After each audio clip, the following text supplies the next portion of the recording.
So hello everyone. तो आज यार लेक्चर नंबर 3 लेते हैं अपना मोल कंसेप्ट का, जिसमें आज हम डिस्कस करेंगे इंपेरिकल फॉर्मूला और मोलिकुलर फॉर्मूला को बिल्कुल डीप में, बिल्कुल डिटेल में, मजेदार तरीके से आज डिस्कस कर लेंगे। और उसके बाद जेई में आए हुए और नीट में आए हुए कुछ प्यारे प्यारे क्वेश्चन देख लेंगे कि आपका पूरा कंसेप्ट अच्छे से क्लियर हो जाए। तो शुरू करते हैं मोल कंसेप्ट का लेक्चर नंबर 3। आई होप आपने डीपीपी नंबर 2 कर दी होगी। जिन लोगों ने कर ली है अटेंडेंस लगा दो एक बार अपनी कमेंट सेक्शन में। अब बता सकते हो एक बार कि मैंने डीपीपी कर लिया। मुझे पता लगता रहता है, जितने लोग कमेंट करते हैं मुझे पता लगता है कितने लोग कर रहे हैं, कितने लोग नहीं कर रहे हैं। देखो जैसे जैसे अब हम आगे जाएंगे ना, मैं आपको एक बात क्लियरली बताता हूं। अभी मैक्सिमम स्टूडेंट देख रहे होंगे, आप सब लोग देख रहे हो। मैं मैक्सिमम केस में बता रहा हूं कि जैसे जैसे हम अभी आगे जाएंगे, ये होगा, सच होगा, देखना। अभी हम फर्स्ट चैप्टर कर रहे हैं, जैसे हम सेकंड चैप्टर में जाएंगे, काफी लोग तो फर्स्ट चैप्टर में क्विट करना शुरू कर देंगे। जैसे हम सेकंड चैप्टर में जाएंगे, फिर थर्ड चैप्टर में जाएंगे। अभी स्टार्टिंग में काफी लोग जोश में हैं, ठीक है, सब लोग डीपीपीस करेंगे। लेकिन जैसे जैसे हम आगे जाएंगे, जैसे जैसे नंबर ऑफ लेक्चर इंक्रीज होते जाएंगे, लोग डीपीपीस करना कम कर देंगे। और आप अगर डीपीपीस करते रहो, आज से आपने फर्स्ट चैप्टर आज हम कर रहे हैं, अभी शुरू किया हमने। आपका 12th का लास्ट चैप्टर भी 11th का फर्स्ट चैप्टर हमने शुरू किया। एक दिन ऐसा आएगा कि हम 12th के लास्ट चैप्टर यानी कि पॉलीमर कर रहे होंगे, आएगा एक दिन वो भी। तो उस आज से लेके उस दिन तक जो रेगुलर डीपीपी करता आ रहा है, मैं गारंटी से बोल रहा हूं कि उसके जेई मेंस में 100% स्कोर हो जाएगा। 100 में से 100 मार्क्स आ जाएंगे, ये मेरी गारंटी है। कुछ बाहर आ ही नहीं सकता है यार, क्या आएगा बाहर, ठीक है। और नीट में भी आपके 180 में से 180 नंबर का पेपर लेक्चर से ही आएगा। वैल्यूज चेंज हो सकती हैं लेकिन कंटेंट चेंज नहीं होगा। वही सेम टाइप के क्वेश्चन, उसी सेम, बस कुछ चीजें चेंज करके घुमा फिरा के वही दे देंगे।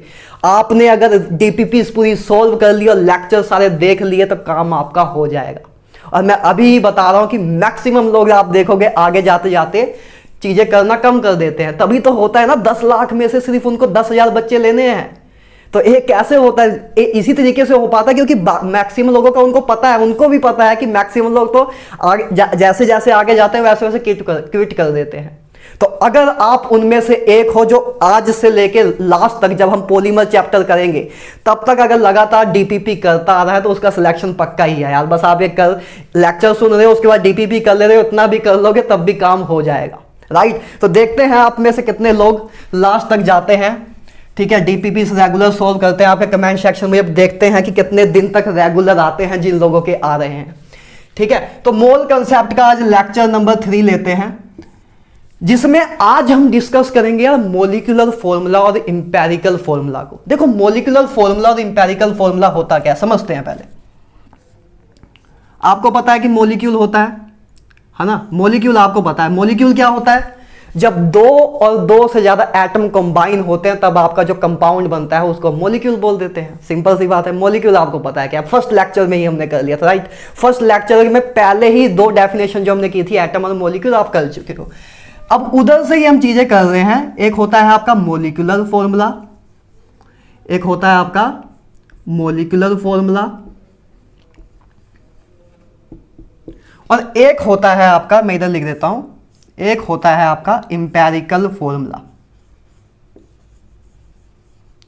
इंपेरिकल फॉर्मूला, ये 2 चीजों के बारे में आज हमें बात करनी है। आज पूरे लेक्चर में सिर्फ इसके बारे में ही हमें बात करनी है, ठीक है। तो देखो मोलिकुलर फॉर्मूला क्या होता है, ध्यान से समझना। किसी भी मोलिक्यूल के जब हम एक्चुअल में उसमें कितने नंबर ऑफ एटम्स हैं उसको जब हम रिप्रेजेंट करते हैं तब उस फॉर्मूले को हम बोलते हैं मोलिकुलर फॉर्मूला। नहीं समझ आया होगा, एक बार लिखता हूं डेफिनेशन, उसके बाद फिर से समझते हैं। आप बहुत सिंपल है, बहुत बच्चों वाली चीजें हैं। एक बार लिखता हूं फिर समझ आएगा, ठीक है। मोलिकुलर फॉर्मूला की बात कराएं तो इट रिप्रेजेंट, मुझे पता है अभी नहीं समझ आया होगा, मैं समझ जाता हूं, आपकी वाइब समझ जाता हूं, आप कैमरे के उस साइड हो, लेकिन मैं समझ जाता हूं, ठीक है, कि कितने को समझ आया होगा कितने को नहीं। देखो इट रिप्रेजेंट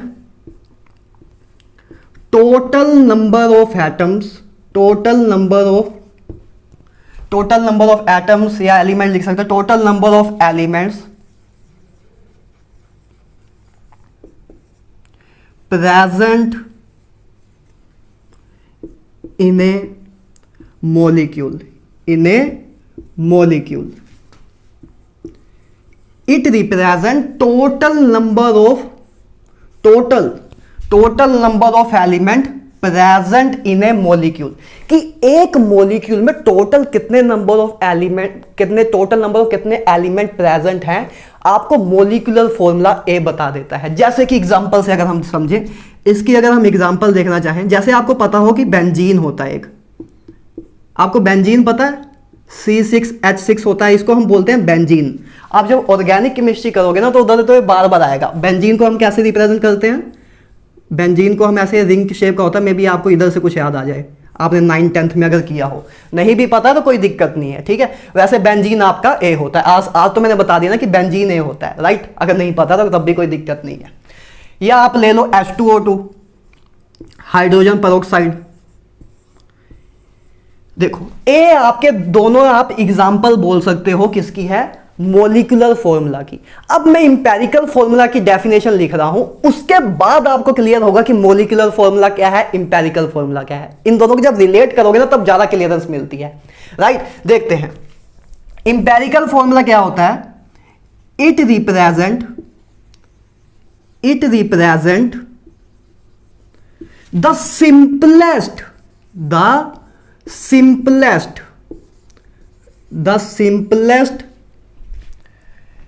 ratio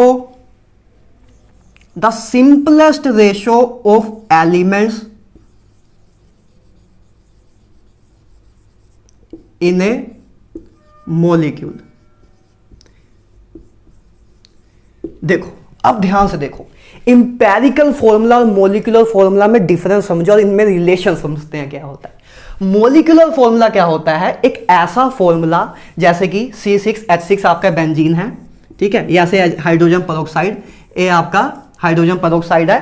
तो ए आपके दोनों मॉलिक्यूलर फॉर्मूला की एग्जांपल्स हैं, क्योंकि मॉलिक्यूलर फॉर्मूला क्या होता है, एक ऐसा फॉर्मूला जो उस मॉलिक्यूल में कितने नंबर ऑफ एटम्स एक्चुअल में है उसको रिप्रेजेंट करता हो, उसको बोलते हैं मॉलिक्यूलर फॉर्मूला। और इंपेरिकल फॉर्मूला क्या होता है, वो रिप्रेजेंट करता है simplest ratio of elements in A molecule. Simplest ratio of elements in A molecule, elements की सिंपलेस्ट रेशियो। जैसे कि इसकी हम बात करें, जैसे आपका बेंजीन है, तो बेंजीन में आपको पता है यार, देखो C6H6 है, क्या है, C6 और H6 है, आपको पता है, राइट। अब अगर इसकी मैं सिंपलेस्ट रेशियो निकालूं तो सिंपलेस्ट रेशियो इसकी क्या होगी, देखो कार्बन है और हाइड्रोजन है, ठीक है, 6:6 में है। इसकी अगर मैं सिंपलेस्ट रेशियो निकालूं तो क्या होगी, 1:1 होगी। अरे इसकी 6/6 रेशियो है, इसको और मैं सिंप्लीफाई करूं इस रेशियो को तो 1:1 हो जाएगी। मतलब दोनों को अगर मैं 6 से डिवाइड कर दूं तो 1:1 आ जाएगा। तो इसकी सिंपलेस्ट रेशियो क्या है, 1:1। मतलब अगर मैं बेंजीन का अगर मैं आपको इंपेरिकल फॉर्मूला पूछूं तो इसका इंपेरिकल फॉर्मूला होगा CH। बेंजीन का इंपेरिकल फॉर्मूला क्या होगा, CH। आप समझ रहे हो रिलेशन। बस हमने इसमें इंपेरिकल फॉर्मूला में देखो क्या हुआ, बस हमने मॉलिक्यूलर फॉर्मूला की अगर हम मॉलिक्यूलर फॉर्मूला जिन एटम से मिलके बना है, जिन एलिमेंट से मिलके बना है, जब उनकी हम सिंपलेस्ट रेशियो ले लेते हैं तब जो आपका फॉर्मूला बनता है उसको बोलते हैं इंपेरिकल फॉर्मूला। इसी तरह इसका इंपेरिकल फॉर्मूला क्या हो जाएगा, HO हो जाएगा। अगर जैसे मैं एग्जांपल लूं वाटर की, ए वाटर है तो वाटर का मॉलिक्यूलर फॉर्मूला ए है ना। इन दोनों का तो चलो सिंपल है, आपने कर लिया। वाटर का मॉलिक्यूलर फॉर्मूला ए है, वाटर का इंपेरिकल फॉर्मूला क्या होगा, सोचो। देखो वाटर में अगर मैं बात करूं हाइड्रोजन और ऑक्सीजन है 2:1 में, तो सिंपलेस्ट रेशियो ही है, इसको और तो सिंप्लीफाई नहीं कर सकते ना आप। अरे यार इसको किसी से भी डिवाइड करोगे रहेगा तो 2:1 ही, और सिंप्लीफाई तो नहीं हो सकती है रेशो। जैसे 6:6 को तो आप सिंप्लीफाई कर सकते थे कि अगर 6 से डिवाइड करते तो 1:1 आ जाता। इसको आप किसी से भी डिवाइड करो रहेगा तो 2:1 ही, सिंपलेस्ट फॉर्म तो यही रहेगी सबसे। अगर इसको आप 2 से डिवाइड करोगे तो ये क्या आ जाएगा, 1:0.5 आ जाएगा, जो कि सिंप्लीफाई तो नहीं है, ठीक है। तो इसकी सिंपलेस्ट रेशियो ए ही है, इंटीजर्स में ही है, ए ही है, तो इसकी सिंपलेस्ट रेशियो यही है। तो इस केस में आप ये बोल सकते हो कि वाटर के केस में जो इसका मॉलिक्यूलर फॉर्मूला है वही इसका इंपेरिकल फॉर्मूला भी है। तो मतलब एक चीज भी पॉसिबल है कि ये जरूरी नहीं है कि इंपेरिकल फॉर्मूला हमेशा छोटा ही होगा मॉलिक्यूलर फॉर्मूला से। मॉलिक्यूलर फॉर्मूला इंपेरिकल फॉर्मूला के बराबर भी हो सकता है। बात क्लियर है, बात क्लियर हो रही है आई होप। ठीक है, तो सिंपल सी बात है यार। अब आई होप आप समझ गए होंगे कि मॉलिक्यूलर फॉर्मूला की डेफिनेशन एक क्यों है। मॉलिक्यूलर फॉर्मूला क्या था कि it represent total number of elements. Total number of element कितने प्रेजेंट है मॉलिक्यूल में उसको रिप्रेजेंट करता था। जैसे बेंजीन का मॉलिक्यूलर फॉर्मूला क्या है, C6H6। तो बेंजीन का मॉलिक्यूलर फॉर्मूला हमें ये बता रहा है कि बेंजीन में जो आपका बेंजीन है उसमें 6 कार्बन है और 6 ही हाइड्रोजन है। ठीक बात है, लेकिन इंपेरिकल फॉर्मूला आपको एक सिंपलेस्ट रेशियो बताता है उन एलिमेंट्स के बीच में। वो एक्चुअल नंबर ऑफ एलिमेंट्स नहीं बताता कि मॉलिक्यूल में एक्चुअल नंबर ऑफ एलिमेंट्स कितने थे। जैसे बेंजीन का इंपेरिकल फॉर्मूला है CH, तो इससे अभी आपको ये नहीं पता लग रहा है कि बेंजीन में एक्चुअल नंबर ऑफ कार्बन कितने हैं और हाइड्रोजन कितने हैं, वो आपको मॉलिक्यूलर फॉर्मूला से पता लगता है। इससे बस एक सिंपलेस्ट रेशियो आपको पता लग जाती है कि उस किस सिंपलेस्ट रेशियो में आपका एलिमेंट्स जो है, एलिमेंट्स किस सिंपलेस्ट रेशियो में कंबाइन होकर आपको पर्टिकुलर मॉलिक्यूल बना रहे हैं। आई होप क्लियर हो गया होगा कि इंपेरिकल मॉलिक्यूलर फॉर्मूला और इंपेरिकल फॉर्मूला में क्या डिफरेंस है या क्या रिलेशन है, ये आप समझ गए होंगे। ठीक बात है। अच्छा, अगर इधर से मैं ये बोलना चाहूं, ठीक है, आई होप इतना तो आप समझ गए होंगे। अगर इधर से मैं ये बोलना चाहूं, क्या मैं ये बोल सकता हूं, क्या एक बार देखो जरा कि मॉलिक्यूलर फॉर्मूला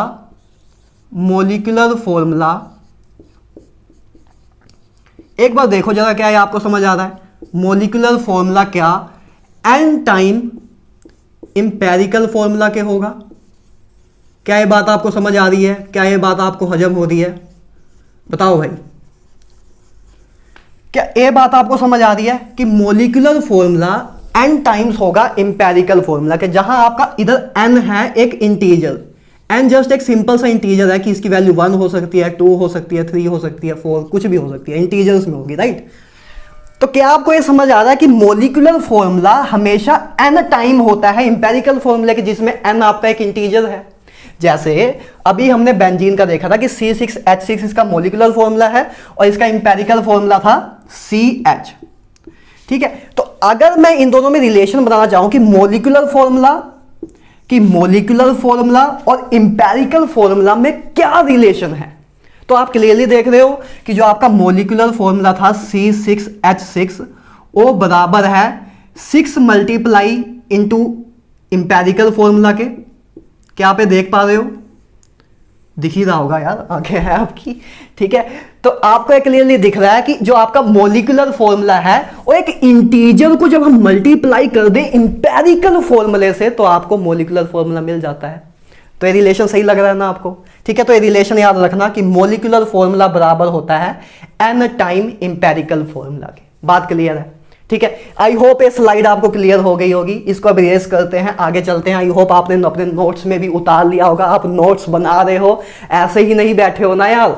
एक मैंने आपको कहा था कि एक कॉपी लगा लेना, ठीक है? कॉपी ऐसे देखो, ऐसे कॉपी होती है, ऐसे बाइंडिंग कैप कॉपीज होती हैं जिसको आप नोटबुक बना सकते हो। बहुत पतली है, इससे मोटी लेना, इसके लगभग डबल लेना, राइट? तो ऐसे ही आप नोटबुक्स ले सकते हो जिसमें आप अपने प्यारे से नोट्स बना सकते हो, जो कि बाद में आपके बहुत काम आएंगे। नोट्स खुद के बनाना, स्क्रीनशॉट ना लेते रह जाना, बाद में गायब हो जाता है सब कुछ। जब खुद के लिखे हुए नोट्स होंगे तो मोटिवेशन मिलेगी। आज आखिरी बार बता रहा हूँ, बार बार नहीं बताऊंगा, अभी शुरुआत है तो बार बार याद करा दे रहा हूँ। आज आखिरी बार बोल रहा हूँ नोट्स का, आगे आपकी जिम्मेवारी है। ठीक है, तो चलो इसको मैं इरेज कर रहा हूं, आगे चलते हैं। कर दिया जाए? चलो, बस ज्यादा थ्योरी नहीं है, कुछ एक दो चीजें और बतानी है, उसके बाद आगे करते हैं, इसके क्वेश्चन करते हैं। देखो, एक यार ना प्रीवियस ईयर क्वेश्चन की बुक्स ले लेना अगर हो सके। जब ये पहला चैप्टर, अभी कुछ दिन रुक सकते हो, जब आपका 1-2 चैप्टर हो जाए मोल कंसेप्ट, जब मोल कंसेप्ट आपका पूरा कंप्लीट होने लग जाए ना, तब एक चैप्टर वाइज प्रीवियस क्वेश्चन की बुक ले लेना। नीट वाले नीट की, जेई वाले जेई की। डिस्क्रिप्शन में आई थिंक लिंक दिया होता है मैंने बुक्स का, तो उधर से आप सीधा परचेज भी कर सकते हो। मैंने बताया हुआ है कि कौन सी बुक अच्छी है प्रीवियस क्वेश्चन की, तो आप एक बुक ले लेना, प्रीवियस क्वेश्चन साथ साथ में सोल्व करते जाना। ठीक है, डीपीपी तो कर ही रहे हो, साथ साथ में प्रीवियस क्वेश्चन देखते जाना कि हाँ क्वेश्चन हो रहे हैं कि नहीं हो रहे हैं। ठीक है, लेवल मैच कर रहा है लेक्चर का कि नहीं, ये भी आपको पता होना चाहिए ना। ये ना हो कि मेरा लेवल लेक्चर का इधर हो, क्वेश्चन इधर हो, तो ये आपको कंफर्मेशन भी लेनी है कि जो मैं करा रहा हूँ वो एक्चुअल में क्वेश्चन हो रहे हैं कि नहीं, आप लिया करो यार, ठीक है। तो आपको प्रीवियस क्वेश्चन करने हैं, बात क्लियर है, ठीक है। सारे क्वेश्चन हो जाएंगे, बता रहा हूँ मैं, लेक्चर्स कंप्लीट करने के बाद सारे क्वेश्चन हो जाएंगे, कोई भी क्वेश्चन नहीं बचेगा, प्रीवियस क्वेश्चन कोई भी उठा लेना। बस अगर फंसोगे तो सिर्फ मैथमेटिकल कैलकुलेशन में फंसोगे और मैथमेटिकल वे में फंसोगे कि मैथमेटिकली सोल्व कैसे करें। कंसेप्ट में किसी भी क्वेश्चन में नहीं फंसोगे, मेरी गारंटी है, हो ही नहीं सकता, ठीक है। आगे बात करते हैं। अच्छा, तो हमने वो बात कर ली। इसी तरह यार अब हम बात कर, अच्छा इसी तरह ना एन को हम कैसे निकाल सकते हैं। एन का मैं आपको एक फॉर्मूला बताता हूं। जैसे हमें मोलिकुलर फॉर्मूला बताना हो, हमें इंपेरिकल फॉर्मूला हमने निकाल के रख लिया है मान लो, हमें लेकिन क्वेश्चन में पूछा मोलिकुलर फॉर्मूला, तो मोलिकुलर फॉर्मूला आपको पता है n मल्टीप्लाई इंपेरिकल फॉर्मूला होता है। तो अब उस n की वैल्यू तो निकालनी होगी ना, तो उस n देखते हैं कि उस n को हम कैसे निकाल सकते हैं, राइट। तो n बराबर होता है, n आपका बराबर होता है मोलिकुलर फॉर्मूला वेट। n बराबर होता है मोलिकुलर फॉर्मूला का जो वेट है, मोलिकुलर फॉर्मूला का जो वेट है डिवाइड बाय इंपेरिकल फॉर्मूला का जो वेट है, इंपेरिकल फॉर्मूला का जो वेट है। ए आपका होता है स्मॉल n, ऐसे आप निकाल सकते हो। आपको मोलिकुलर फॉर्मूला का वेट पता हो कि मोलिकुलर फॉर्मूला का मोलर मास कितना है, उसका मोलर मास पता हो, इंपेरिकल फॉर्मूला का मोलिकुलर वेट आपको पता हो, इन दोनों को जब आप डिवाइड करोगे तो आपका स्मॉल n आ जाता है। और ये दोनों चीजें आपको या तो क्वेश्चन में दी होंगी या तो कुछ ऐसा बताया होगा जिनसे ये दो चीजें निकल जा रही होंगी, ठीक है। अभी हम क्वेश्चन देखेंगे, आप समझ जाओगे कि कैसे n की वैल्यू आ रही है। अभी फिलहाल के लिए आप इतना समझो कि स्मॉल n बराबर होता है molecular formula weight divide bye empirical formula wait. बात क्लियर है, ठीक है। आगे चलते हैं, एक बार स्टेप लिख देते हैं कि कैसे हमें सोल्व करना है, कैसे हमें इंपेरिकल फॉर्मूला या मोलिकुलर फॉर्मूला निकालना है, उसके बाद हम आगे चलते हैं। देखो स्टेप्स लिखते हैं, क्या करेंगे अब हम स्टेप्स लिखेंगे।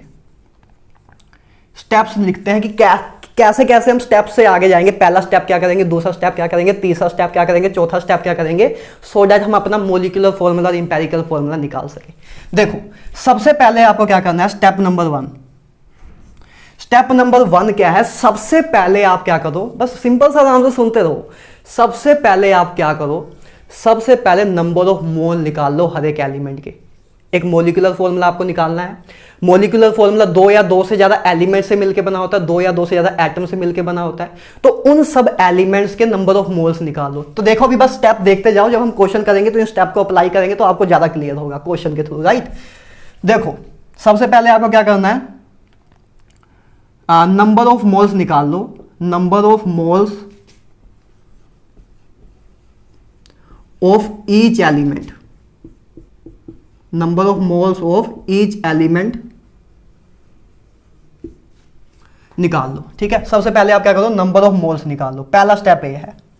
दूसरा स्टेप क्या है कि नंबर ऑफ मोल्स निकाल ली जब आपने हर एक एलिमेंट के, जो भी उस मोलिकुलर फॉर्मूला में जितने भी एलिमेंट्स थे उनके आपने नंबर ऑफ मोल्स निकाल लिए, पहला काम आपने ये कर दिया। उसके बाद क्या करो, उन नंबर ऑफ मोल्स की एक सिंपलेस्ट रेशो निकाल लो। क्या निकाल लो, उनकी एक सिंपलेस्ट रेशो निकाल लो। अभी हम देखेंगे क्वेश्चन की, जब हम क्वेश्चन करेंगे तो आपको क्लियर हो रहा होगा कि कैसे एक चीजें क्या करनी है। उसको इस स्टेप को जब मैं अप्लाई करूंगा ना तब आपको क्लियर आएगा। अभी बस सुनते जाओ कि ऐसा ऐसा ऐसा ऐसा ऐसा कुछ है। अभी जब आप उधर देखोगे तब आपको ज्यादा समझ आ जाएगा, ठीक है। आगे बात करें तो उसके बाद क्या करो, find the simplest, find the simplest ratio, find the simplest ratio of their moles. पहले आपने नंबर ऑफ मोल्स निकाल लिए, अब उनकी सिंपलेस्ट रेशो निकाल लो कि उन मोल्स की, उन एलिमेंट्स के मोल्स के बीच में रेशो निकाल लो कि इसको, इसके मोल के, एक एलिमेंट के मोल के दूसरे एलिमेंट के मोल से जब रेशो निकालेंगे उसको निकाल लो, वो सिंपलेस्ट फॉर्म में हो। जितना सिंप्लीफाई आप कर सकते हो पहले उतना सिंप्लीफाई कर लेना है। बात ठीक है, ठीक है। आगे बात करें, आपने सिंपलेस्ट रेशो निकाल ली। उसके बाद बस आप क्या करो, उसके बाद आप कैलकुलेट कर लो, calculate the value of, calculate the value of small n। उसके बाद एन की वैल्यू कैलकुलेट कर लो। एन की वैल्यू कैलकुलेट करने आपको आती है, एन बराबर होता है molecular formula weight divide by empirical formula weight. उसके बाद बस लास्ट में आपको क्या करना है, उसके बाद आपको लास्ट में पता है कि मोलिकुलर फॉर्मूला बराबर होता है n time into empirical formula के, दैट्स इट, बस। सॉरी, तो ए आपके यार 4 स्टेप हैं जिसको आपको यूज करने हैं अपना इंपेरिकल फॉर्मूला और मॉलिक्यूलर फॉर्मूला निकालने के लिए। सबसे पहले आप क्या करोगे, नंबर ऑफ मोल्स निकाल लोगे हर एक एलिमेंट के, ठीक है। उसके बाद आप क्या करोगे, उसके बाद सिंपलेस्ट रेशियो निकाल लोगे उनके नंबर ऑफ मोल्स की। सबसे पहले आप मोल निकाल लोगे, फिर उन मोल्स जो आपके पास नंबर ऑफ मोल्स की वैल्यू आई है उनकी एक सिंपलेस्ट रेशियो निकाल लोगे।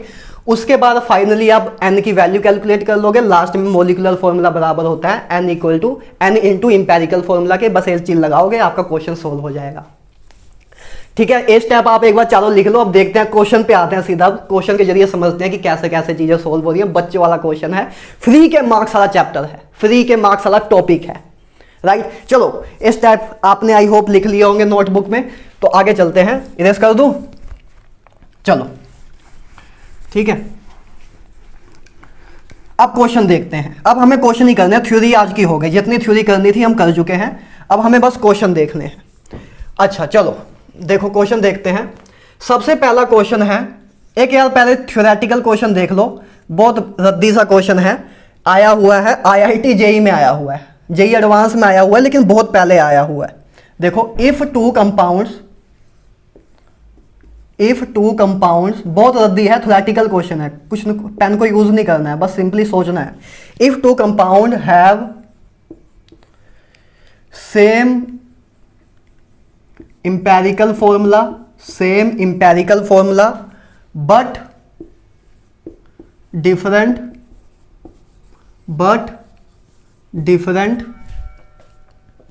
molecular formula, they must have,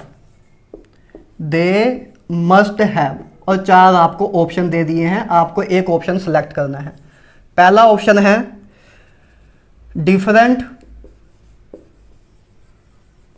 different percentage composition,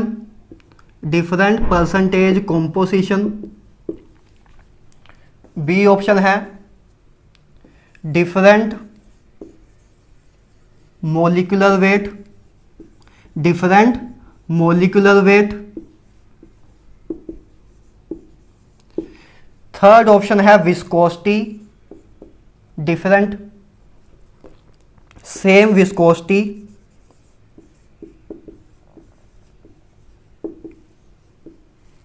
D है same vapour pressure, same vapour density.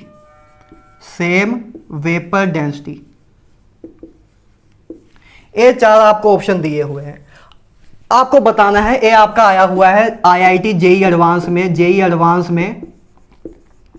1987 में आया हुआ है, ठीक है। एक क्वेश्चन है, इस क्वेश्चन को एक बार पॉज करो और सोल्व करने की ट्राई करो। एक बार वीडियो को पॉज करो, एक बार सोच, बहुत सिंपल सा क्वेश्चन है, इसमें तो कुछ भी नहीं है, ठीक है। देखो आपसे पूछा क्या है, 2 कंपाउंड है, सेम इंपेरिकल फॉर्मूला है, उन दोनों दो कंपाउंड है, उन दोनों का सेम इंपेरिकल फॉर्मूला है, उन दोनों का इंपेरिकल फॉर्मूला सेम है, लेकिन मॉलिक्यूलर फॉर्मूला डिफरेंट है। तो पूछना है कि दे मस्ट हैव, तो उनमें क्या चीज पक्के तौर पे होगी, आपसे ये पूछा है। सबसे पहली बात, पहला ऑप्शन देख लो। अच्छा मे भी हो सकता है कि इनमें से चारों में से आपको 1-2 ऑप्शन ना पता हो, आपको ये ना पता हो कि विस्कोसिटी क्या होता है, वेपर डेंसिटी क्या होता है, तो ऐसे घबराना नहीं है, ऑप्शन तो एक ही सही है।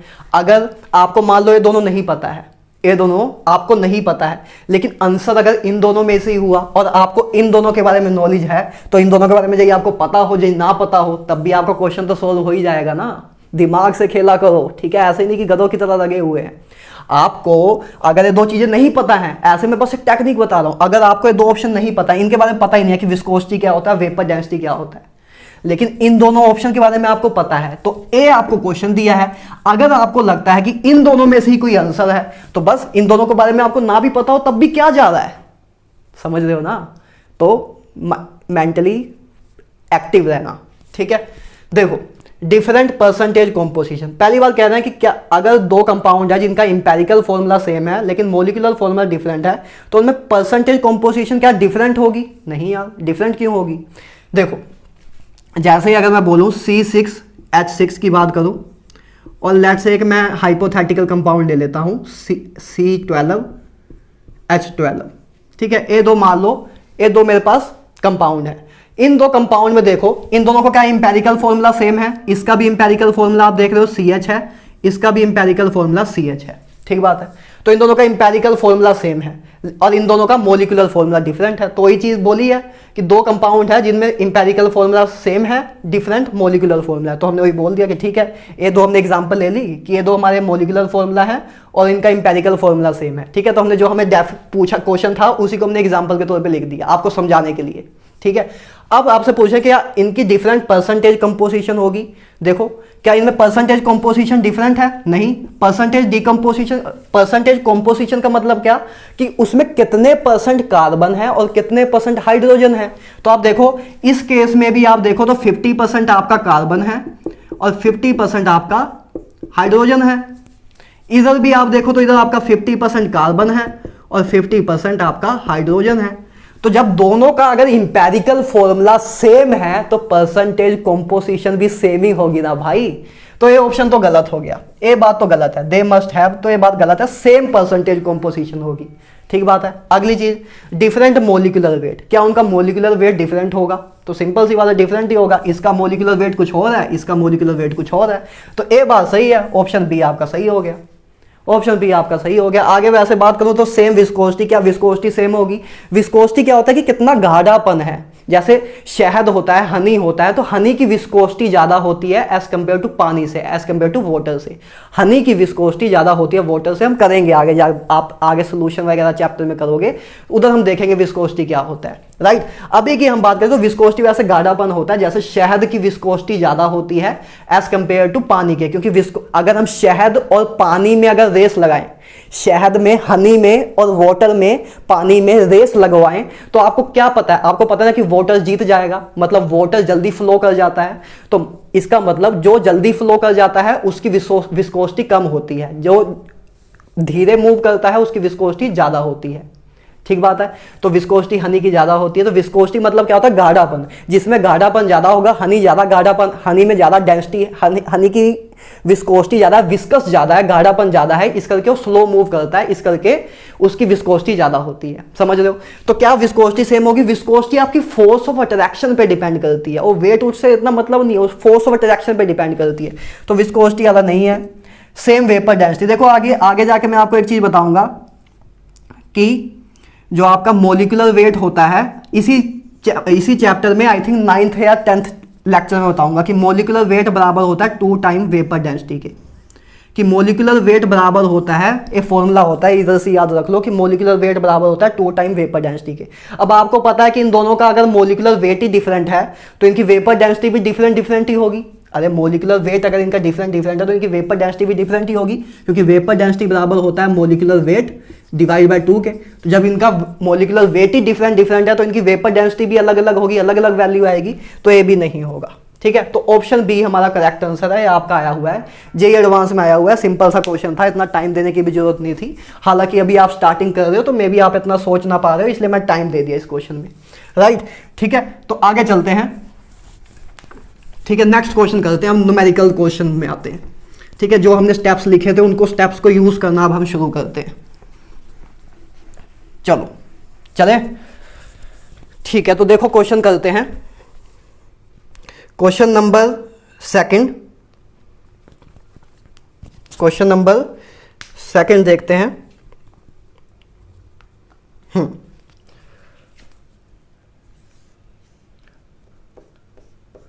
क्वेश्चन है an organic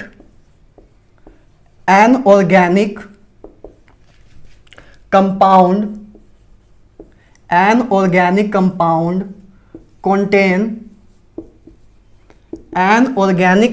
contains 78% by weight carbon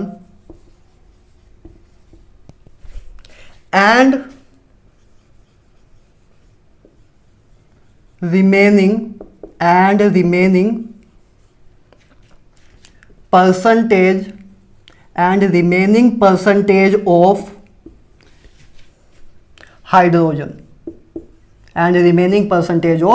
hydrogen आपको बताना है कि इंपेरिकल फॉर्मूला क्या है इस गिवन कंपाउंड का, इस ऑर्गेनिक कंपाउंड का आपको इंपेरिकल फॉर्मूला बताना है। ऑप्शन ए दिया हुआ है CH, ऑप्शन बी दिया हुआ है CH2, ऑप्शन सी दिया हुआ है आपको CH3, ऑप्शन डी दिया हुआ है आपको CH4। और एक क्वेश्चन आपका नीट 2021 में आया हुआ है, अभी लेटेस्ट क्वेश्चन ही है, 1-2 साल पहले ही आया है।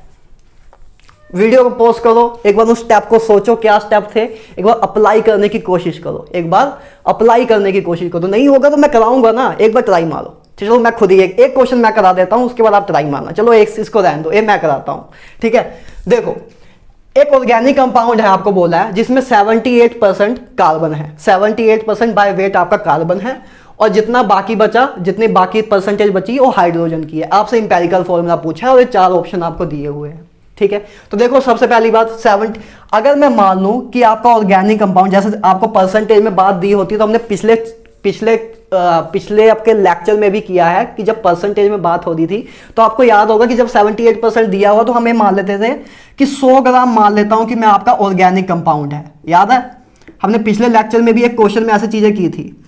100 ग्राम ऑर्गेनिक कंपाउंड में मान लेता हूं कि ऑर्गेनिक कंपाउंड हमारे पास 100 ग्राम है, तो मतलब कहने का मतलब यह है कि उसमें 78 ग्राम जो है वो कार्बन का है, 78 ग्राम कार्बन है, और बचा कितना आपका, बच गया 22, और 22 ग्राम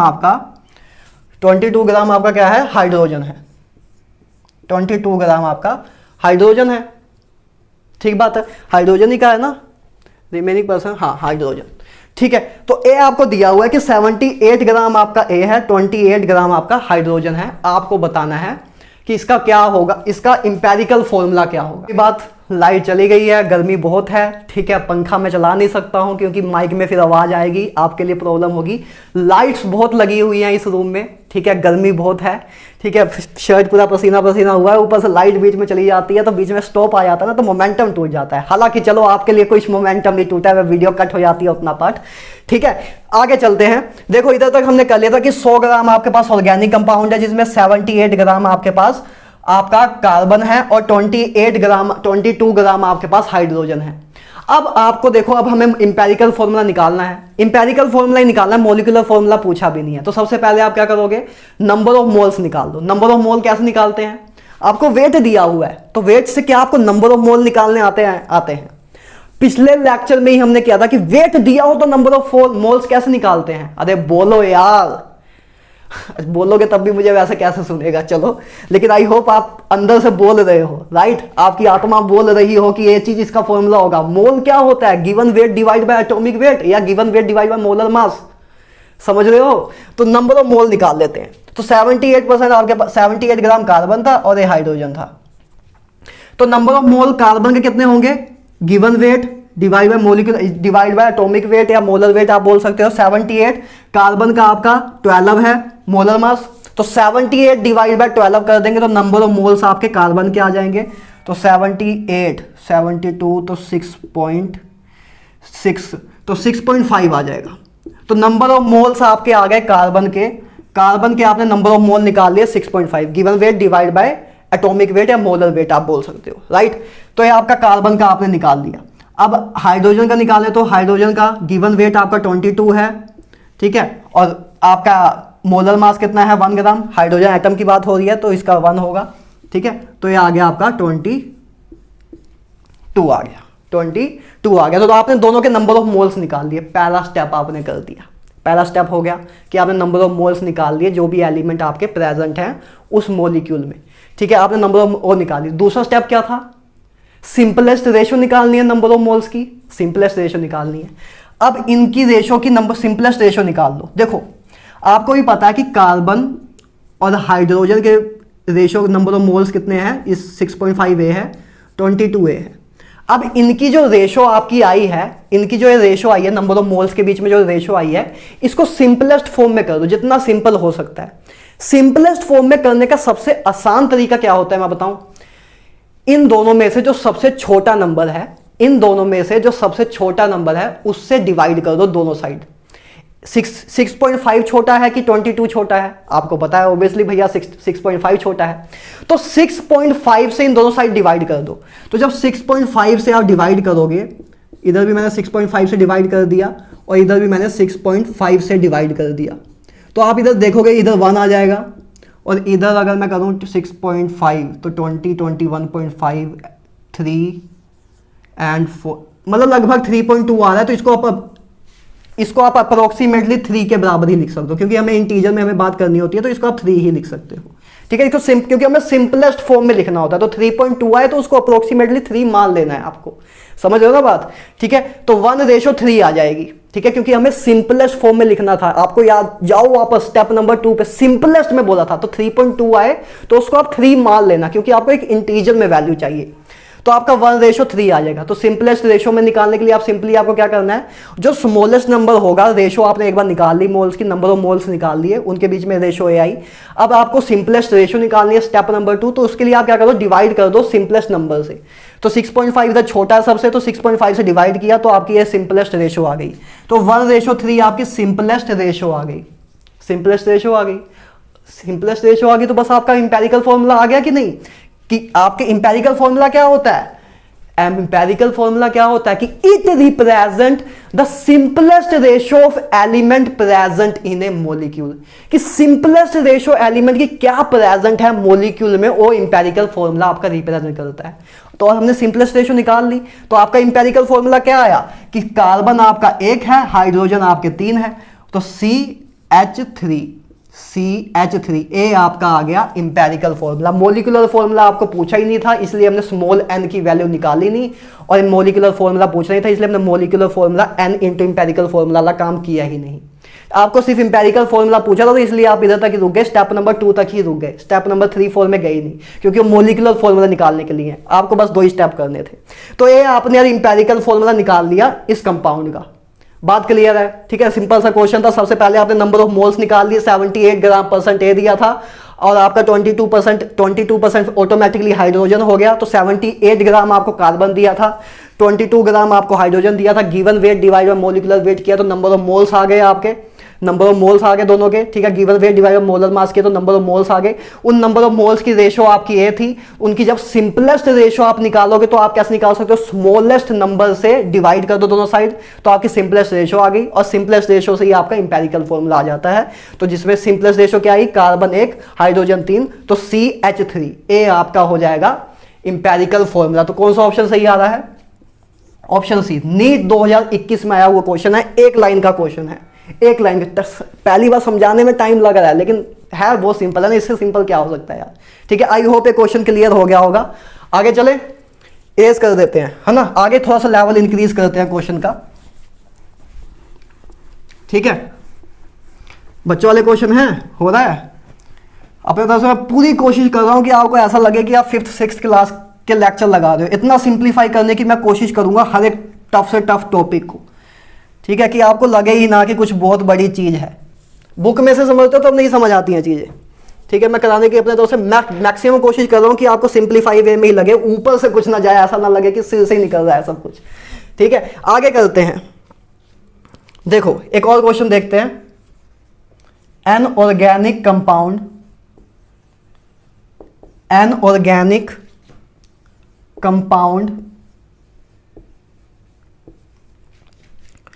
contains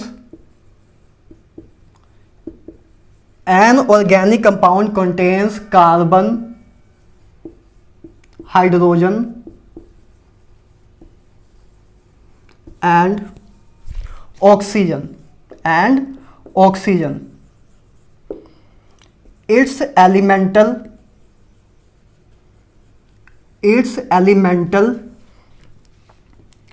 analysis gave 38.71% carbon and hydrogen आपको दिया है 9.67%। आपको फिर वही बताना है, घिसी पिटी बात, इंपेरिकल फॉर्मूला आपसे पूछा हुआ है। एक क्वेश्चन आया हुआ है जेई मेन 2008 में। श्योर नहीं हूं मैं कि जेई मेन 2008 में आया है कि जेई एडवांस 2008 में आया है, अपने आप कंफर्म कर लेना, ठीक है। CHO पहला ऑप्शन है। ऑप्शन नंबर बी है आपका CH4O, C है आपका CH3O एंड 4 है आपका CH2O। ये 4 ऑप्शन है। अब वीडियो को पॉज करो, एक बार आप खुद ट्राई मारो। एक क्वेश्चन तो आपको खुद ट्राई मारना है, उसके बाद बताना सही किसने किया किसने गलत किया, ठीक है। क्वेश्चन वीडियो को पॉज करो, ट्राई मारो, 2-3 मिनट लगाओ, ट्राई मारो, नहीं होता है फिर जाके सोल्यूशन देखना, ठीक है। चलो मैं शुरू करने जा रहा हूं, आई होप आपने ट्राई किया हो। एक ऑर्गेनिक कंपाउंड दिया है जो कि कार्बन, हाइड्रोजन और ऑक्सीजन से मिलकर बना है, ठीक है। उसमें आपको उसकी एलिमेंटल एनालिसिस ये बता दिया कि 38.7% आपका कार्बन है और 9.67% आपका हाइड्रोजन है, ठीक बात है। देखो कहने का मतलब यह है कि अगर आपके पास 100 ग्राम आपके पास ऑर्गेनिक कंपाउंड है तो उसमें आपका 38.71% आपका कार्बन है, ठीक है। 38.7% आपके पास कार्बन है। हाइड्रोजन कितना दिया आपको 9.67, इतना आपके पास हाइड्रोजन है और बाकी जितना भी बचा है वो आपका ऑक्सीजन है। तो ऑक्सीजन कितना हो जाएगा, 100 में से माइनस कर दोगे, है ना। 100 में से जब माइनस कर दोगे, इन दोनों का सम माइनस कर दोगे तो आपके हाइड्रोजन पता लग जाएगा ना कितने ग्राम है।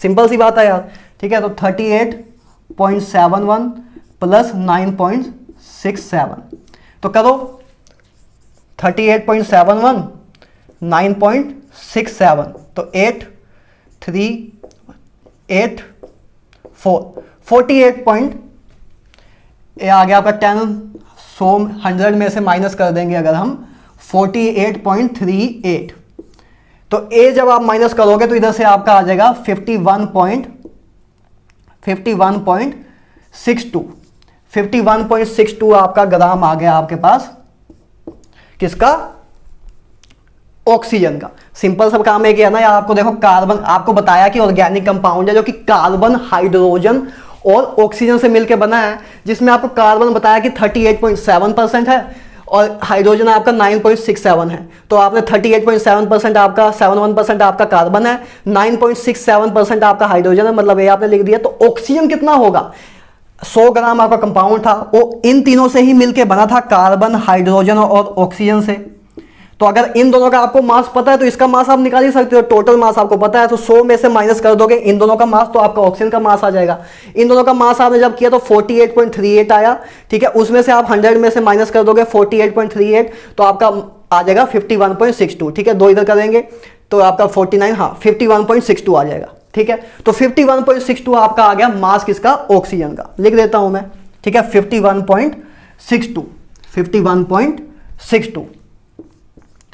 51.62 आ गया आपका ऑक्सीजन का मास। अब बस आपको मास पता है, तीनों का मोलिकुलर नंबर ऑफ मोल्स निकाल लो। नंबर ऑफ मोल क्या होंगे, गिवन वेट कार्बन का निकाल लेते हैं, कार्बन के नंबर ऑफ मोल्स निकाल लेते हैं। कार्बन के नंबर ऑफ मोल्स होंगे 38.71 डिवाइड बाय मोलर मास कितना होता है कार्बन का, 12 होता है, आपको पता है, ठीक है। इसी तरह आप निकाल लेते हैं हाइड्रोजन का आपको पता है 9.67 डिवाइड बाय 1, सिंपल सी बात है। ऑक्सीजन है तो ऑक्सीजन का आपको पता है 51.62 डिवाइड बाय इसका मोलर मास कितना होता है, इसका मोलर मास आपका 16 होता है। अभी हम एलिमेंट की, एटम की ही बात कर रहे हैं, इसलिए हमने 16 लिखा है, 32 नहीं लिखा है, ठीक है। हम क्योंकि नंबर ऑफ एटम्स देख रहे हैं कि सिंपलेस्ट रेशियो ऑफ एटम्स निकाल रहे हैं, मॉलिक्यूल की नहीं निकाल रहे हैं, राइट। तो आपने लिख लिया। अब इसकी बस ये नंबर ऑफ मोल्स आ गए आपके कार्बन के और इसकी सिंपलेस्ट रेशियो देख लेंगे आप कितनी है। सबसे पहले इसको सोल्व करके देख लेते हैं। 12 इधर से आ गया 3.36, उसके बाद 2 7, तो 3.2 टू 3.22 आ रहा है, ठीक है 3.22 आ रहा है। इसको सोल्व करके इधर से तो 9.67 ही आएगा और इधर 16 40 48 3, तो इधर भी 3.22 ही आएगा, ठीक है। जब इधर आ गया तो अगर इधर भी 3 आ रहा तो 3.22 ही आएगा, ठीक है। तो ये आपने नंबर ऑफ मोल्स निकाले कि कार्बन के नंबर ऑफ मोल्स इतने हैं, हाइड्रोजन के नंबर ऑफ मोल इतने हैं, ऑक्सीजन के नंबर ऑफ मोल इतने हैं। अब इसकी सिंपलेस्ट रेशो निकाल लो। सिंपलेस्ट रेशो कैसे निकालोगे? बस जो सबसे स्मॉलेस्ट नंबर है उससे डिवाइड कर दो। तो इन तीनों में देखो सबसे स्मॉलेस्ट कौन सा है? 3.22 ही सबसे स्मॉलेस्ट है, ये सबसे लार्जेस्ट है। तो इस सबको 3.22 से डिवाइड कर दो, 3.22 से डिवाइड कर दो। मैं इधर स्टेप कर दे रहा हूँ, ठीक है। हालांकि ये स्टेप आपको नीचे करना था, मेरे पास जगह कम है तो मैं इधर ही कर दे रहा हूँ। तो 3.22 से डिवाइड कर दिया तो देखो इधर 1 आ जाएगा, इधर 3.22, इधर 3 आ जाएगा, इधर 1 आ जाएगा। आ रहा है? आ रही है सिंपल रेशो आ गई। देखो इंटीजर के फॉर्म में आपकी रेशो आ गई। बस आपसे पूछा इंपेरिकल फॉर्मूला ही है तो n की वैल्यू कैलकुलेट करने की जरूरत नहीं है, क्योंकि वो हम तब करते हैं स्टेप नंबर 3 और स्टेप नंबर 4 हम तब करते हैं जब हमें मॉलिक्यूलर फॉर्मूला पूछा हो। अभी आपसे इंपेरिकल फॉर्मूला ही पूछा था, इसलिए आपने बस इधर तक करके छोड़ दिया। टोटल नंबर ऑफ मोल्स निकाल लिया सबके, उनकी रेशो निकाल ली, उनकी रेशो की सिंपलेस्ट रेशो निकाल ली। जब उनकी सिंपलेस्ट रेशो आ गई आपको पता लग गया कि कार्बन 1 है, हाइड्रोजन 3 है, ऑक्सीजन 1 है। तो मतलब रेशो आपका इंपेरिकल फॉर्मूला क्या आ गया? आपका इंपेरिकल फॉर्मूला आ गया कि कार्बन आपका 1 है, ठीक है, हाइड्रोजन आपके 3 है मतलब CH3 और ऑक्सीजन आपका 1 है। तो ए आपका आ गया इंपेरिकल फॉर्मूला। क्या ऐसा कोई ऑप्शन दिख रहा है? यस, ऑप्शन सी दिख रहा है, ऑप्शन सी आपको दिख रहा है। तो ये आपका हो गया इंपेरिकल फॉर्मूला इस गिवन कंपाउंड का। तो option number 3 is correct answer. बताओ कितने ने सही किया, कितनों ने सही किया बताओ एक बार कमेंट सेक्शन में, ठीक है। आगे चलते हैं, इरेज कर दिया जाए, चलो ठीक है। आगे एक दो क्वेश्चन और देखते हैं, उसके बाद इस चैप्टर को क्या सॉरी इस लेक्चर को खत्म करते हैं। चलो, जिंदा हो कि सो गए? बोलो भाई, जाग रहे हो? चलो एक क्वेश्चन और करते हैं। आज एक क्वेश्चन मैं आपको होमवर्क में भी दूंगा, इधर ही बोर्ड पे लिखूंगा, वो आपको आंसर मुझे बताना है कमेंट सेक्शन में। देखते हैं कौन बता पाता है। The ratio of mass percentage, अच्छा क्वेश्चन है, ध्यान से करना। The ratio of mass percentage of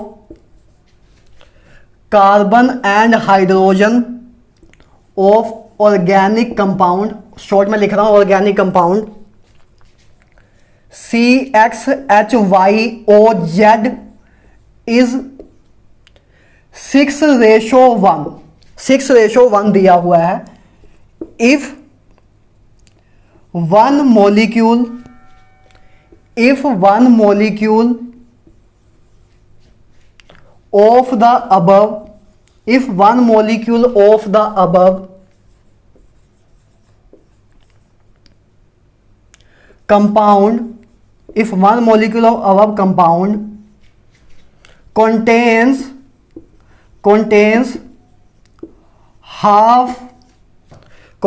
half as much oxygen, ध्यान से करना इस क्वेश्चन को, मे भी ना हो तो घबराना भी ना। as much as required to burn one molecule of compound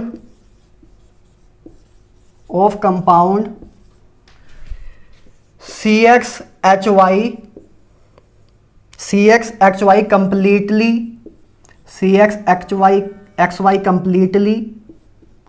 to carbon dioxide and water. आपको फाइंड करना है इंपेरिकल फॉर्मूला निकालना है CXHYOZ का। आपको ऑप्शन भी मैं दे देता हूं कि ऑप्शन है आपके C3H6O3, ऑप्शन नंबर बी है C2H4 O, option number C है आपका C3H4O2 and option number D है आपका C2H4O3। ये आपके ऑप्शन है। जेई मेन 2018 में आया हुआ क्वेश्चन है। जेई मेन 2018 में आया हुआ क्वेश्चन है। वीडियो को पॉज करो, एक बार ट्राई मारने की कोशिश करो, एक बार ट्राई मारो, नहीं होता तो मैं करूंगा ही, ठीक है, हमेशा की तरह मैं तो करूंगा ही। एक बार वीडियो को पॉज करो, ट्राई मारो। आई होप आपने ट्राई मारा होगा, मैं करने जा रहा हूं, ठीक है। देखो क्वेश्चन क्या है, क्वेश्चन बोल रहा है आपसे कि the ratio of percentage of carbon and hydrogen of organic compound, एक आपको ऑर्गेनिक कंपाउंड दिया है CXHYOZ, इसमें कार्बन और हाइड्रोजन की मास की परसेंटेज दी हुई है, मास परसेंटेज दी है 6:1, ठीक बात है। If one molecule of the above compound का एक मोलिक्यूल जो है contains half as much oxygen as required to burn one molecule of compound CXHY completely to carbon dioxide और वाटर। आपको इंपेरिकल फॉर्मूला फाइंड करना है, ठीक है। आप लोगों को आपके दिमाग से, आपके ऊपर से ए लाइन निकली होगी, आपको ये लाइन समझ ही नहीं आई होगी कि क्या बोल रहा है, क्या कहना चाहता है। मैं समझ रहा हूं ना, यही फील है, ठीक है। देखते हैं, जिनको आता हो अच्छी बात है, जिनको नहीं आता उनको ए लाइन में प्रॉब्लम आई होगी कि ये लाइन नहीं समझ आई होगी कि इधर से क्या करना है। देखो आपको CXHYOZ का इंपेरिकल फॉर्मूला निकालना है, ठीक है। मतलब आपको सिंपली क्या करना है, CXHYOZ का आपको इंपेरिकल फॉर्मूला निकालना है।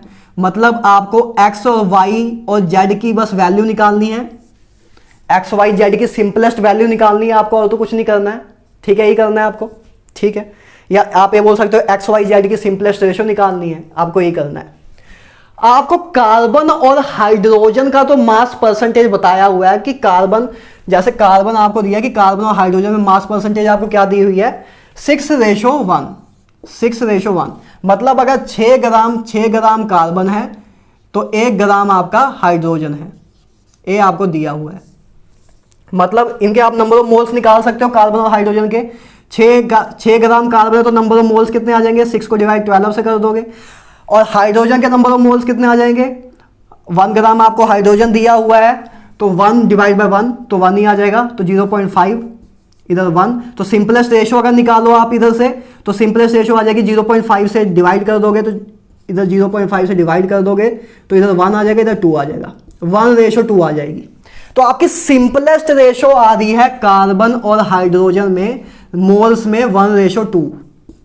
आपको रेशियो याद रखना, रेशियो आपको मास परसेंटेज की रेशियो दी थी, आपको चाहिए किसकी थी, मोल्स की रेशियो। तो ये आप पहले आप मोल्स की रेशियो निकालोगे, ए से कंफ्यूज ना हो जाना, सिंपलेस्ट रेशियो नहीं है ये आपकी मास परसेंटेज की रेशियो है, सिंपलेस्ट रेशियो आपकी ये है। बात क्लियर है, बात क्लियर है, ठीक है। तो सिंपलेस्ट रेशियो आपकी ये है, कार्बन और हाइड्रोजन की आपने निकाल ली, ठीक है।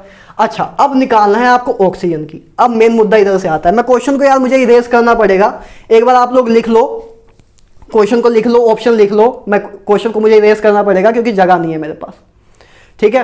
कर दूं, ठीक है। आई होप आपने लिख लिया होगा, वीडियो को पॉज करके लिख लो, ठीक है।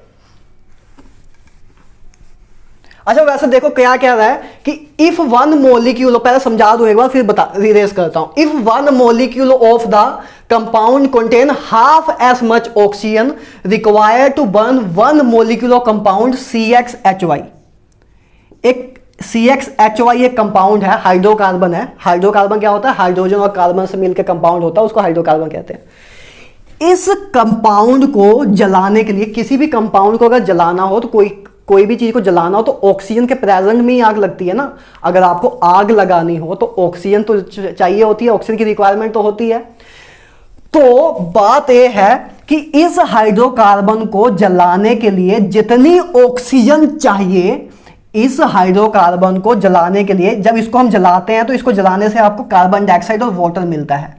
आपको क्या पता, आपको क्या बोल रहा हो कि इस हाइड्रोकार्बन को जलाने में जितने ऑक्सीजन लगते हैं उसका जब हम आधा कर दें इसको जलाने में जैसे मान लो आपके 10 mole of hydrogen 10 mole of oxygen लगते हैं। लेट्स सपोज, बस मैं एक असम्पशन बता रहा हूं, मान लो कि इसको CXHY आपका हाइड्रोकार्बन है, इसको जलाने में 10 मोल ऑफ ऑक्सीजन लगते हैं। तो आपके क्वेश्चन के अकॉर्डिंग जितने नंबर ऑफ मोल्स ऑक्सीजन के इसको जलाने में लगते हैं, उसका जब आप हाफ करोगे तब इस मॉलिक्यूल में जितने ऑक्सीजन रिक्वायर्ड है वो आपको पता लग जाएगा। मतलब आपको देखो, आपको इंपेरिकल फॉर्मूला निकालना है CXHYOZ का। आपको कार्बन और हाइड्रोजन की रेशो पता है 1:2, मतलब आपको कार्बन और हाइड्रोजन की पता है। बस आपको अगर ऑक्सीजन का पता लग जाए, क्योंकि इंपेरिकल फॉर्मूला निकालने के लिए आपको कार्बन, हाइड्रोजन और ऑक्सीजन तीनों की रेशो निकालनी होगी ना। आपको कार्बन और हाइड्रोजन की पता है कि ये 1 है, ये 2 है, बस ऑक्सीजन की नहीं पता है। आपको बस एक बार ऑक्सीजन की रेशो पता लग जाए कि ऑक्सीजन कितने प्रेजेंट है, तो आपका काम हो जाएगा। बस आपका इंपेरिकल फॉर्मूला आ जाएगा। बस वो ऑक्सीजन को निकालने की ही सारी भागादौड़ी हो रही है, ठीक है। तो ऑक्सीजन निकालने के लिए क्या करना होगा, अगर आपको ये पता लग जाए कि इसको जलाने के लिए कितने ऑक्सीजन रिक्वायर्ड हैं, तो उसका जब आप आधा कर दोगे तो आपको गिवन कंपाउंड के पता लग जाएंगे कितने ऑक्सीजन रिक्वायर्ड है। समझ रहे हो? आपको ये पता लग जाए कि इसको जलाने के लिए कितने ऑक्सीजन रिक्वायर्ड हैं, उसका जब आप हाफ करोगे वही नंबर ऑफ ऑक्सीजन रिक्वायर्ड है जो गिवन कंपाउंड के, ठीक है। तो अब हम वही निकालेंगे। क्वेश्चन आई होप आप समझ गए होंगे। देखते हैं कि कैसे निकाल सकते हैं, ठीक है। इरेज करता हूं मैं इसे, देखते जाओ, बस इस क्वेश्चन को देखते जाओ। अगर नहीं हो, आपसे खुद से नहीं हुआ होगा तब भी कोई चिल मारो, ठीक है। क्वेश्चन नहीं हुआ तो सेलिब्रेट करो। एक क्वेश्चन नहीं भी होता तो कोई दिक्कत नहीं है, ठीक है, क्योंकि ये आपको मैं समझाने ही आया हूं कि ऐसे क्वेश्चन सोल्व कैसे करने हैं। एक क्वेश्चन ना भी हो तब भी कोई टेंशन लेने की जरूरत नहीं है। एक क्वेश्चन मुझे ही कराना था आपको, ठीक है। देखो, एक मैं आपको रिएक्शन बता रहा हूं, ये रिएक्शन आप अभी चाहो तो एफर्ट डाल के याद कर सकते हो। अब जब इसी चैप्टर के 9th लेक्चर या 10th लेक्चर में जाओगे, इडियोमेट्री नाम से एक मैं आपको लेक्चर कराऊंगा, प्यारा सा लेक्चर, ठीक है। इडियोमेट्री में जब मैं आपको करा दूंगा उसके बाद रिएक्शन आपको ऑटोमेटिकली याद ही हो जाएगी। आप कोशिश करोगे कि मैं रिएक्शन भूल जाऊं, लेकिन आप तब भी भूल नहीं पाओगे, ये मेरी गारंटी है, ठीक है। अभी के लिए आपको मैं बताता हूं कंबशन की जो रिएक्शन होती है CXHY में भी कुछ लोगों जो ICSE बोर्ड से है, 10th जिन्होंने ICSE बोर्ड से किया है, मे भी उन्होंने ये रिएक्शन देखी भी हो। CXHY X plus Y/4 oxygen से आपका X कार्बन डाइऑक्साइड और Y/2 वाटर आपका मिलता है। ये आपकी कंबशन रिएक्शन है। कंबशन का मतलब क्या होता है, किसी चीज को जलाना। मतलब इस हाइड्रोकार्बन को आप ऑक्सीजन की प्रेजेंट में जला रहे हो, जिससे आपको कार्बन डाइऑक्साइड और हाइड्रोजन और वाटर मिल रहा है, तो उसकी कंबशन रिएक्शन है। मतलब अगर CXHY को आपको जलाना है, उसके लिए इतने नंबर ऑफ ऑक्सीजन रिक्वायर्ड होते हैं। बात क्लियर हो रही है? अब देखो, आपको कार्बन और हाइड्रोजन की आपने सिंपलेस्ट रेशो निकाल ली थी, वो आई थी आपकी 1:2, है ना। इसको मैं नीचे से एक बार इरेज कर देता हूं। आपको रेशो आपने निकाल लिया कार्बन और हाइड्रोजन की 1:2।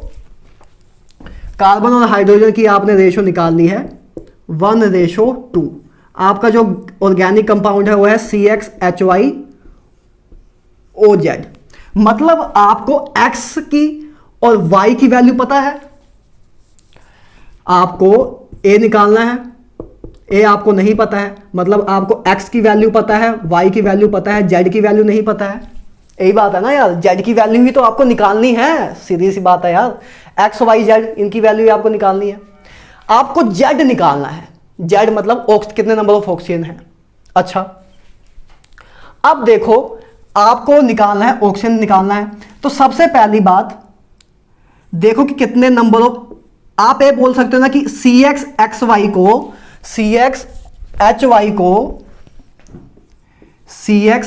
को कंप्लीटली जलाने के लिए कितने नंबर ऑफ ऑक्सीजन रिक्वायर्ड है, X + Y/4 ऑक्सीजन के मॉलिक्यूल्स रिक्वायर्ड है।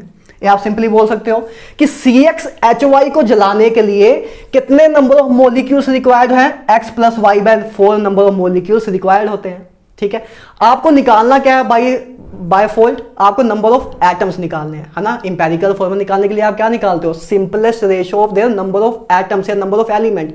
मॉलिक्यूल्स में नहीं निकालते, तो ये ऑक्सीजन तो मॉलिक्यूल है, तो नंबर ऑफ ऑक्सीजन एटम कितने होंगे। एक ऑक्सीजन मॉलिक्यूल आपको पता है कि 2 ऑक्सीजन एटम से मिलकर बना होता है। एक ऑक्सीजन मॉलिक्यूल आपका 2 ऑक्सीजन एटम से मिलकर बना होता है। तो अगर आपको ऑक्सीजन एटम बताने हैं तो 2 से मल्टीप्लाई कर दोगे, 2 से मल्टीप्लाई कर दोगे, आपके पास ऑक्सीजन एटम आ जाएंगे। सिंपल सी बात है। इतने number of oxygen molecule required थे, x plus y by 4 number of oxygen molecule required थे इस हाइड्रोकार्बन को कंप्लीटली बर्न करने के लिए। तो अगर हम एटम के टर्म में बात करें कि कितने एटम रिक्वायर्ड हैं ऑक्सीजन के, तो बस 2 से मल्टीप्लाई कर दोगे, तो 2 into x plus y by 4 oxygen atom required हैं इस हाइड्रोकार्बन को कंप्लीटली बर्न करने के लिए। लेकिन आपका क्वेश्चन क्या है, आप क्या ए आंसर आपका ए ही आपका ऑक्सीजन की वैल्यू देगा? नहीं, आपका जो आपको मैं बताया था ना कि जितने आपका क्वेश्चन के अकॉर्डिंग क्या था कि जितने ऑक्सीजन एटम रिक्वायर्ड है इस हाइड्रोकार्बन को कंप्लीटली बर्न करने के लिए, उसका जब आप हाफ करोगे उतने ही नंबर ऑफ ऑक्सीजन रिक्वायर्ड होंगे, उतने ही नंबर ऑफ ऑक्सीजन होंगे उस गिवन कंपाउंड में, इसमें। तो जो आपके इतने number of oxygen atom required हैं, ध्यान से सुनना, लास्ट लाइन है, इतने number of oxygen atom required हैं इसको कंप्लीटली बर्न करने के लिए। तो इतने number of oxygen atom required थे, जब इसका आप हाफ कर दोगे तो वही आपके रिक्वायर्ड नंबर ऑफ ऑक्सीजन होंगे इस गिवन कंपाउंड में।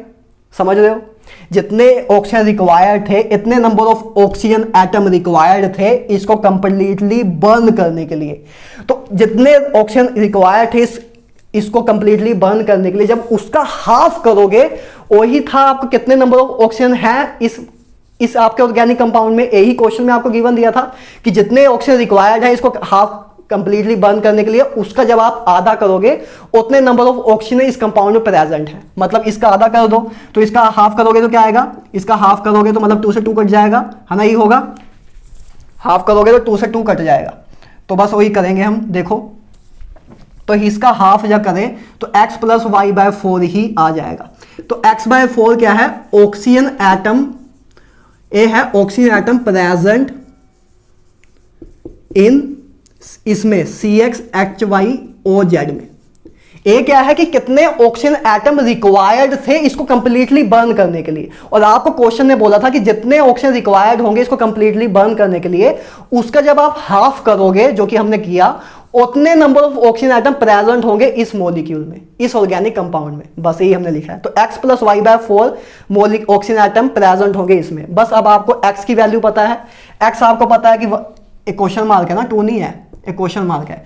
तो x की वैल्यू आपको पता है 1 है, y की वैल्यू आपको पता है 2 है, तो बस निकाल लेते हैं। ऑक्सीजन की वैल्यू आ जाएगी, x की वैल्यू पुट करो, x 1 है और y आपका 2 है, y की वैल्यू आपने निकाल ली थी 2 है ना। कार्बन और हाइड्रोजन की आपने सिंपलेस्ट रेशो निकाल ली थी पहले ही, तो ये आपके ऑक्सीजन आइटम रिक्वायर्ड आ जाएंगे। तो कितना आ जाएगा, 1 प्लस 1.5 आ जाएगा। 1.5 आ गया ऑक्सीजन की वैल्यू, मतलब Z की value.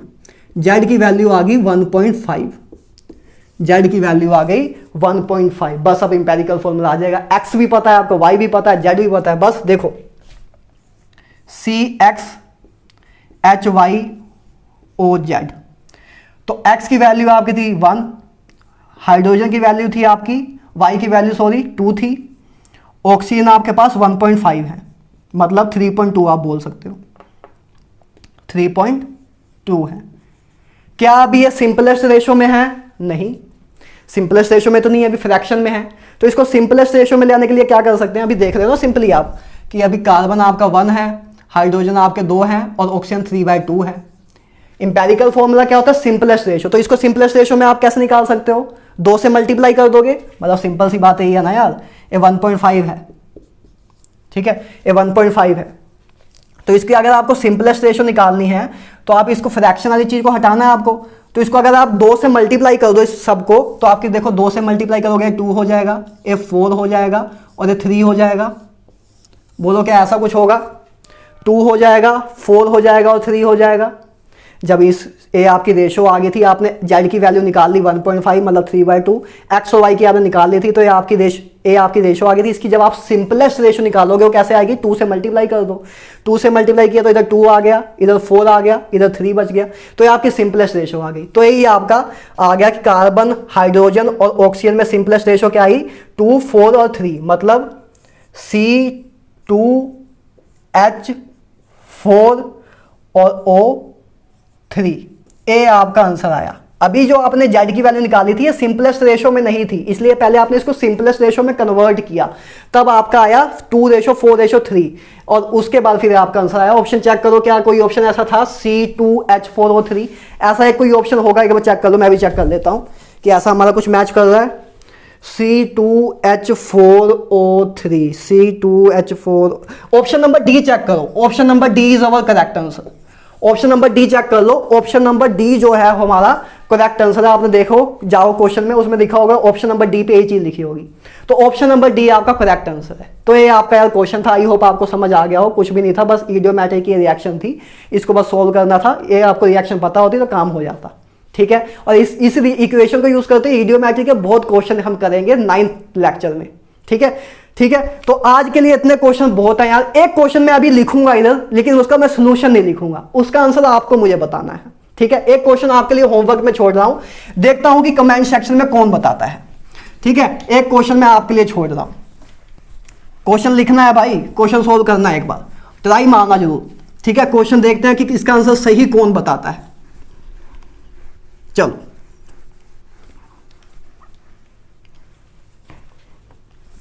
Question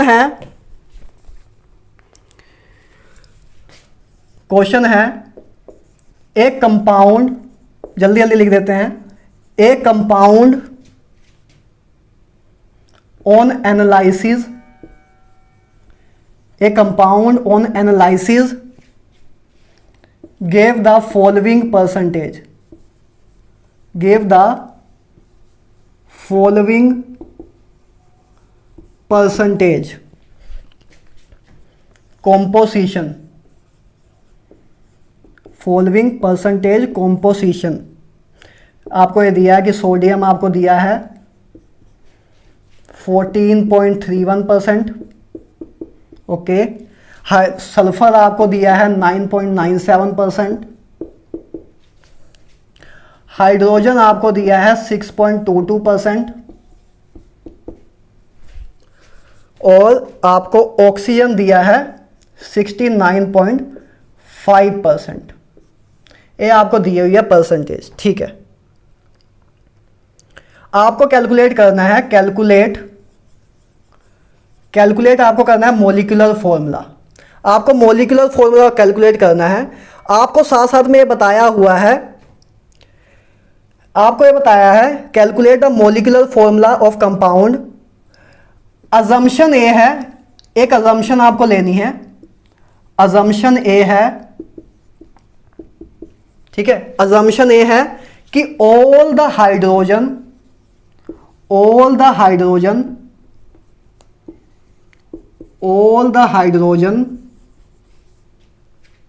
in the compound, all the hydrogen in the compound are present in combination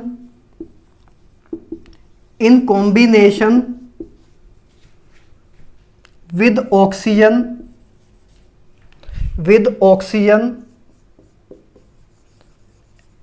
as water of crystallization,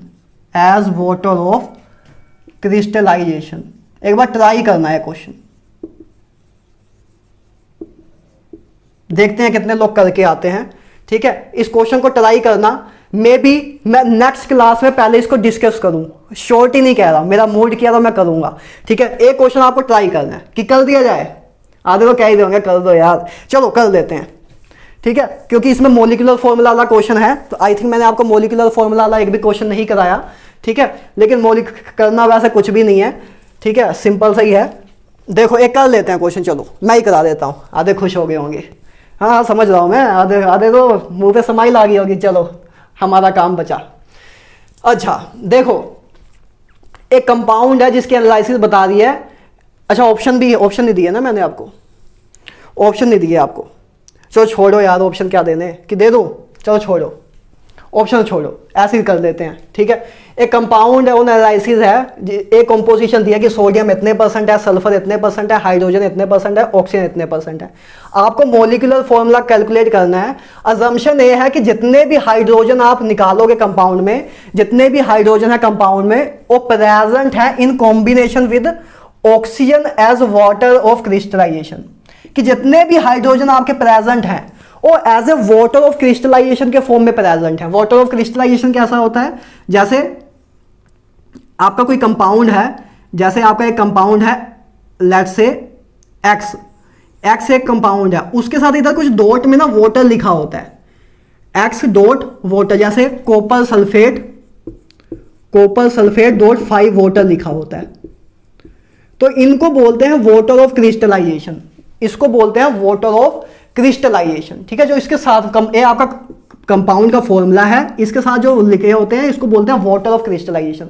तो आपको ये बोल रहे हैं कि इस कंपाउंड में जितने भी आपके हाइड्रोजन है वो वाटर ऑफ क्रिस्टलाइजेशन के फॉर्म में प्रेजेंट है। अब आपको मॉलिक्यूलर फॉर्मूला बताना है, ठीक बात है।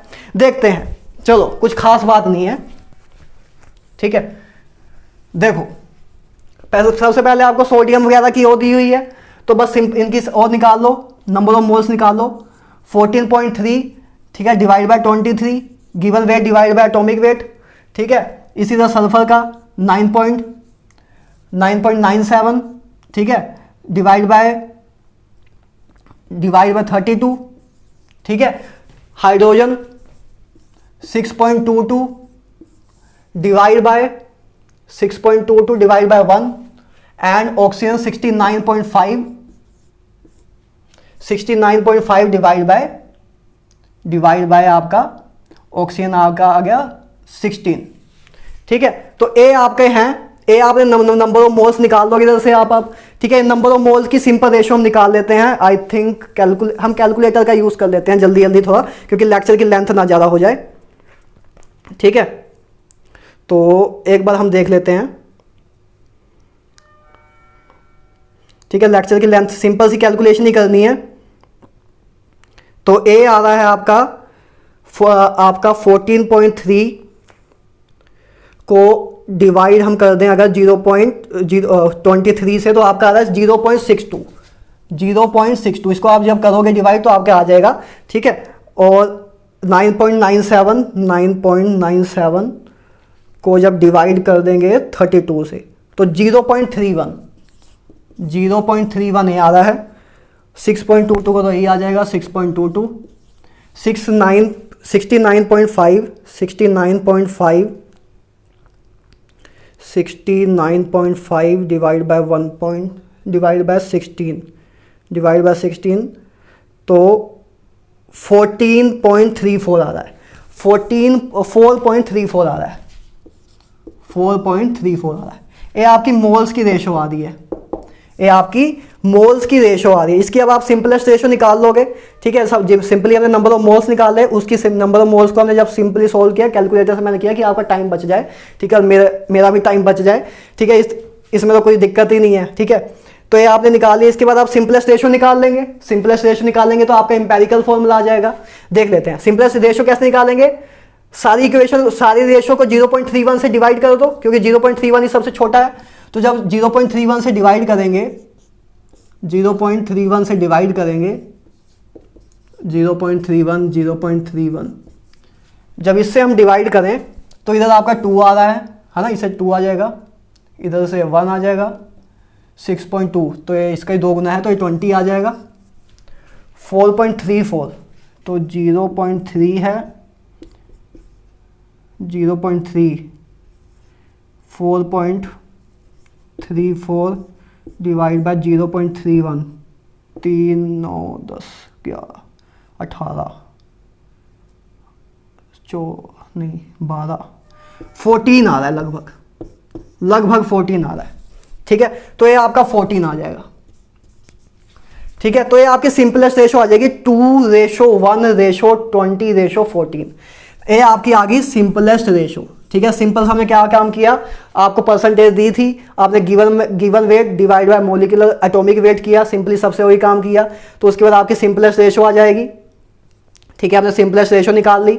जब आपने सिंपलेस्ट रेशो निकाली, ए आपकी सिंपलेस्ट रेशो आ गई। मतलब आपका इंपेरिकल फॉर्मूला क्या आ गया, आपने ए सोडियम था, ए सल्फर था, ए हाइड्रोजन था और ए आपका ऑक्सीजन था। तो आपका आया, आपका सोडियम आए आपके 2, Na2, सल्फर आया 1, हाइड्रोजन आए 20 और ऑक्सीजन आए आपके 14। ऑक्सीजन आ गया आपके 14। ए आपका आ गया है ना, ए आपका इंपेरिकल फॉर्मूला आ गया। आपको निकालना क्या है, मोलिकुलर फॉर्मूला। आपको निकालना है मोलिकुलर फॉर्मूला। मोलिकुलर फॉर्मूला निकालने के लिए आपको एन निकालना होगा, स्मॉल एन निकालना होगा। तो स्मॉल एन निकाल लेते हैं। स्मॉल एन कैसे निकलेगा, इरेज कर दूं, कहां से इरेज कर दूं, आपको इरेज पूरा ही करना पड़ेगा क्वेश्चन में, इरेज ऊपर से इरेज कर दे रहा हूं। ठीक है, आप लिख लेना। ठीक है, तो इतना इरेज कर देता हूं, चलो ये लाइन। अच्छा, एन होता है, आपको पता है कि एन होता है आपका molecular formula mass divide by empirical formula mass. Empirical formula का मास आपको दिया हुआ है, मोलिकुलर फॉर्मूला का मास आई थिंक क्वेश्चन में गिवन दिया होना चाहिए था। एक मिनट चेक कर लेते हैं दिया है कि नहीं दिया है। हाँ, दिया हुआ है आपको, क्वेश्चन में दिया हुआ है, इधर क्वेश्चन में दिया हुआ है, सीधा साइड में ब्रैकेट में लिखा हुआ था कि मोलिकुलर फॉर्मूला का जो मास है, मोलिकुलर फॉर्मूला मास है वो 3, कितना दिया है, 322। यस, 322 आपको दिया है मोलिकुलर फॉर्मूला का मास। आपको गिवन दिया हुआ है क्वेश्चन में कि दिया ही होगा है, मोलिकुलर फॉर्मूला मास दिया होगा, हवा से तो निकाल नहीं दोगे कहीं।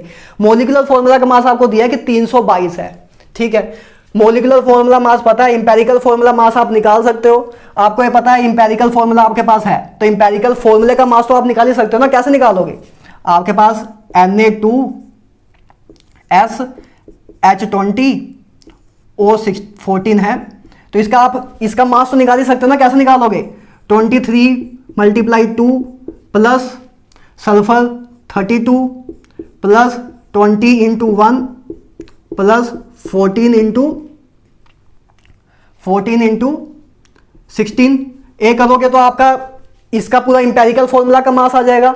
इंपेरिकल फॉर्मूला का मास आ जाएगा, देख लेते हैं क्या आ रहा है, 46 प्लस 32 प्लस 20 प्लस 14 × 16 प्लस 14 × 16, 24 6 1 8 4 1 4 2 2 224 224। एक बार फिर चेक कर लेते हैं, 24 6 1 8 4 1, ठीक है, 4 8 4 2, ओके 22 4 आ रहा है। ठीक है, अब इन सब का सम कर दो तो आपका इंपेरिकल फॉर्मूला का मास आ जाएगा। ए आपका इंपेरिकल फॉर्मूला था, इसका आपने मास निकाला तो आप ऐसे निकालोगे कि 2 सोडियम थे तो 23 × 2, सोडियम का एक का मास आपको पता है 23 होता है तो 23 × 2, प्लस सल्फर का मास आपको 32 होता है 32 प्लस 20 हाइड्रोजन है, एक हाइड्रोजन का मास 1 होता है 20 × 1, 14 आपके पास ऑक्सीजन है तो 14 × 16 आपने कर दिया। तो इससे आपका इंपेरिकल फॉर्मूले का पूरा मास आ जाएगा, पूरा इंपेरिकल फॉर्मूले का मास आ जाएगा। तो आपने कर लिया, तो अब सम कर देते हैं, क्या आ जाएगा, 20 प्लस ये आ जाएगा आपका 66 प्लस 32 प्लस 224, तो 66 प्लस 30 करेंगे तो 68 108 224 ये आ गया 224 24 28, तो 332 ही आ गया, 332 ही आ गया, राइट। 3108 एंड 224, तो आई थिंक 332 दिया होगा, 332 दिया होगा आई थिंक। एक बार चेक कर लेता हूं मैं,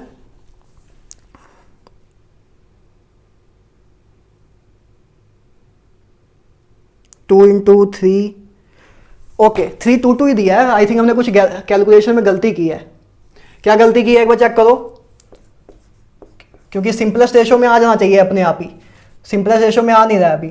तो 14 को अगर 6 इससे करें 20, एक बार चेक करो क्या गलती हुई है।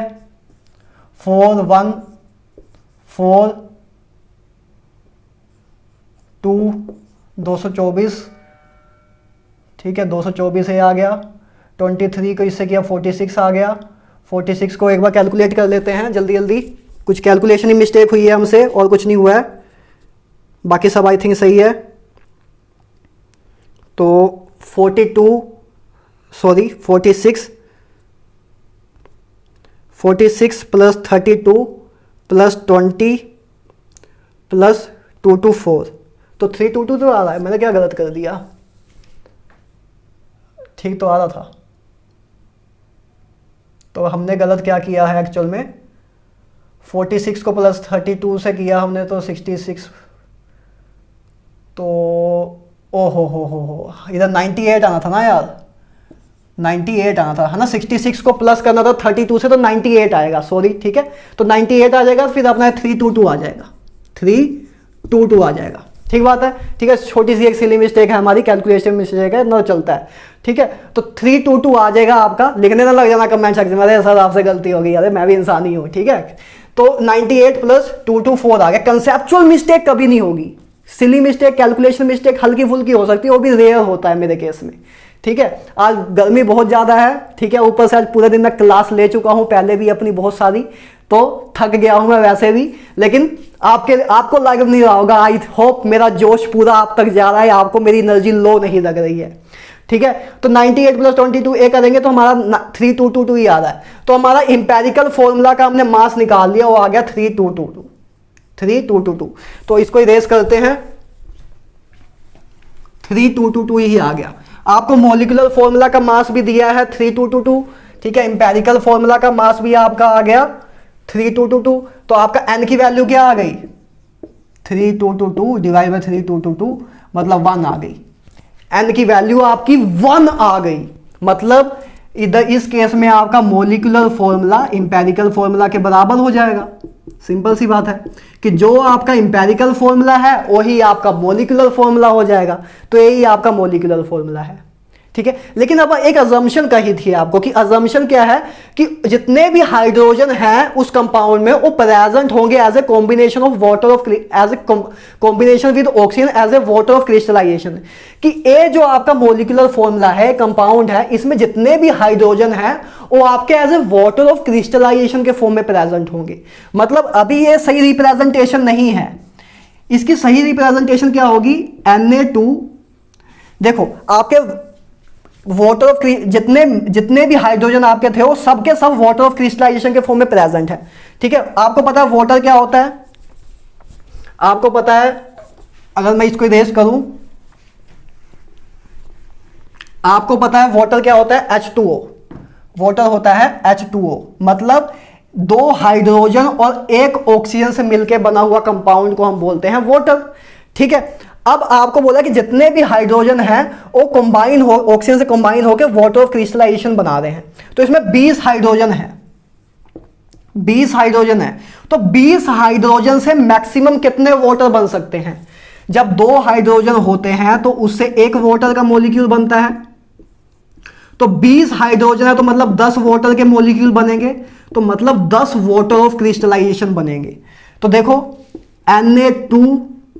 Na2S, देखो अब 10 ऑक्सीजन तो आपके यूज हो गए वाटर ऑफ क्रिस्टलाइजेशन में, 14 ऑक्सीजन थे, 14 ऑक्सीजन थे, जिसमें से 10 तो यूज हो गए आपके वाटर ऑफ क्रिस्टलाइजेशन में।